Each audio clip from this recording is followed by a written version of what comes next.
Most people are waiting for their life to change so they can feel gratitude, to feel abundance, to feel whole. You know, that's the old model of cause and effect, you know. So if you're living with emptiness, you're living with lack, you're living with pain, most people have been conditioned that something out there has to take away this emptiness or feeling inside of them. But if you believe that you're creating your life and you're living by lack, well, lack isn't going to create abundance, right? So then it makes sense then that you don't really actually create wealth. You generate wealth. You generate abundance. So the moment you start teaching your body emotionally what that future is going to feel like before it's made manifest, well, your body, as the unconscious mind, believes it's living in that future in the present moment. Now, it's a scientific fact that it's the environment that signals the gene. The end product from an experience in the environment is an emotion. So when you begin to embrace an elevated emotion, you're beginning to signal the gene ahead of the environment. What's the importance of that? Well, genes make proteins,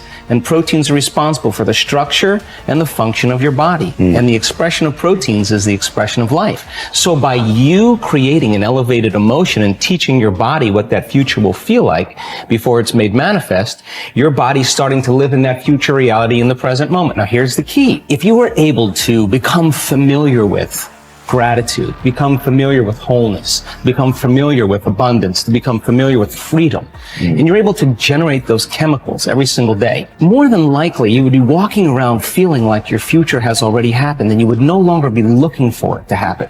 You would already feel like it has happened. Now, what is the importance of that? Well, you're literally becoming somebody else. So you're leaving your lack, you're leaving your guilt, you're leaving your emptiness behind. Your personality, literally, Ed, is made up of how you think, how you act, and how you feel. And how you think, how you act, and how you feel is your personality, and your personality is intimately connected to your personal reality, your life. So then if you want to change your life, your personal reality, you got to change your personality. And here we go again. You got to start becoming conscious of your unconscious thoughts. You got to start noticing how you act, how you speak. You got to pay attention to how you're feeling. Some people would live in guilt their whole entire life and don't even know it's guilt because at least it feels like them. So then when you start doing that, you begin to objectify your subjective self. So then when you begin to make small changes, back to thought, a new thought should lead to a new choice. A new choice should lead to a new behavior. A new behavior should create a new experience, and a new experience should create a new emotion. Yes. And that new emotion is teaching your body chemically to understand what your mind has intellectually understood. Now your body is embodying the truth. I believe in human possibility, human potential, and I think that one of our biggest limiting beliefs is the belief of how limited we really are. And so my interest is to give people the science to begin to understand how powerful they really are. And I think that science really is the language that does that really well. And the new sciences like quantum physics and neuroplasticity, neuroscience, neuroendocrinology, psychoneuroimmunology, the mind-body connection, epigenetics, all of those sciences point the finger at possibilities. So I want to create a language for people from a philosophical or theoretical standpoint for them to begin to understand what's possible. But then I want to be able to have those people begin to wire that information in their brain completely, because learning is making new connections, right, in the brain. But remembering is maintaining and sustaining those connections. And it's so much easier to lose our vision than to remember it, right? So then we have to begin to hardwire the brain or install the neurological hardware in preparation for an experience. So the more people understand what they're doing and why, then the how gets easier. So I want to then set up the conditions in an environment, in a workshop where people can begin to apply or personalize what they learn so that they can have an experience. An experience then further enriches the brain. But the prize of an experience is an emotion. And once you start feeling unlimited, once you start feeling abundant, once you start feeling worthy, now you're teaching your body chemically to understand what your mind has intellectually understood. So knowledge is for the mind and experiences for the body, and people begin to embody the truth of that philosophy. Now, if they can repeat it over and over again, it'll become innate in them. It'll become natural, second nature. It'll become easy. They'll begin to master that philosophy. So I want people to begin to understand that thoughts are very powerful. Feelings drive our thoughts, and that they can begin to create a better life for themselves once they understand some of these principles. Your capability is constant. but how much of it you use depends upon the identity you have for yourself. For example, if you feel certain that you are an outgoing, outrageous person, you'll tap the resources of behavior that match your identity. Whether you see yourself as a wimp or a wild man, a winner or a wallflower, will instantly shape which capabilities you access. You may have read the book Pygmalion in the classroom, which details the dramatic change in students' performance when they become convinced that they are gifted. Time and again, researchers have shown that students' capabilities are powerfully impacted by the identities they develop for themselves as the result of teachers' belief in their level of intelligence. In one study, a group of teachers were told that certain students in their classes were truly gifted and to make sure that they challenged them to continue to expand. As can be expected, these children became the top achievers in their class. What makes this study significant is that these students had not actually demonstrated higher levels of intelligence. And in fact, some had previously been labeled poor students. Yet it was their sense of certainty that they were superior, which had been instilled by a teacher's false belief, that triggered their success. The impact of this principle is not limited to students. The kind of person other people perceive you to be controls their responses to you. Often this has nothing to do with your true character. For example, if a person sees you as a crook, even if you're an honest person and do good things, this person will search for the sinister motive behind your acts. What's worse is that after making a positive change, we often allow others in our environment who have not changed their image of us to anchor our own emotions and beliefs back into our old behaviors and identities. We all need to remember that we have tremendous power to influence the identities of those we care about most. The best effect of fine persons is felt after we have left their presence. Ralph Waldo Emerson. We all will act consistently with our views of who we truly are, whether that view is accurate or not. The reason is that one of the strongest forces in the human organism is the need for consistency. Throughout our lives, we've been socialized to link massive pain to inconsistency and pleasure to being consistent. Think about it. What labels do we attach to people who say one thing and then do another, who claim to be one way and then behave another? We call them hypocritical, fickle, unstable, unreliable, wishy-washy, scatterbrained, flaky, untrustworthy.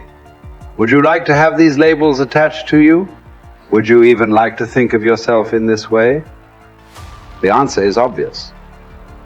A resounding no as a result whenever we take a stand, especially a public stand, and state what we believe, who we are, or what we're about. We experience intense pressure to remain consistent with that stand, regardless of what that inflexibility may cost us in the future. Conversely, there are tremendous rewards for remaining consistent with our stated identities. What do we call people who are consistent? We use words like trustworthy, loyal, steady, solid, intelligent, stable, rational, true blue. How would you like to have people consistently use these labels to describe? It becomes irrevocably tied to your ability to avoid pain and gain pleasure. Life is a game we are all bound to lose. The man who looks for the morrow without worrying over it knows a peaceful independence and a happiness beyond all others. Whoever has said, "I have lived," receives a windfall every day he gets up in the morning. Confronting the worst-case scenario saps it of much of its anxiety, inducing power. Happiness reached via positive thinking can be fleeting and brittle. Negative visualization generates a vastly more dependable calm. It is a ridiculous thing for a man not to fly from his own badness, which is indeed possible, but to fly from other men's badness, which is impossible. Hour by hour resolve firmly to do what comes to hand with dignity and with humanity, independence, and justice. Allow your mind freedom from all other consideration. This you can do if you will approach each action as though it were your last, dismissing the desire to create an impression, the admiration of self, the discontent with your lot. See how little man needs to master for his days to flow on in quietness and piety. He has but to observe these few counsels, and the gods will ask nothing more. When force of circumstance upsets your equanimity, lose no time in recovering your self-control, and do not remain out of tune longer than you can help. Habitual recurrence to the harmony will increase your mastery of it. If you apply yourself to study, you will avoid all boredom with life. You will not long for night because you are sick of daylight. You will be neither a burden to yourself nor useless to others. You will attract many to become your friends, and the finest people will flock about you. Life is neither a glorious highlight reel nor a monstrous tragedy. Every day is a good day to live and a good day to die. Every day is also an apt time to learn and express joy and love for the entire natural world. Each day is an apt time to make contact with other people and express empathy for the entire world.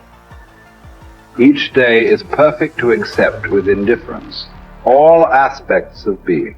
Perhaps struggle is all we have because the God of history is an atheist and nothing about his world is meant to be.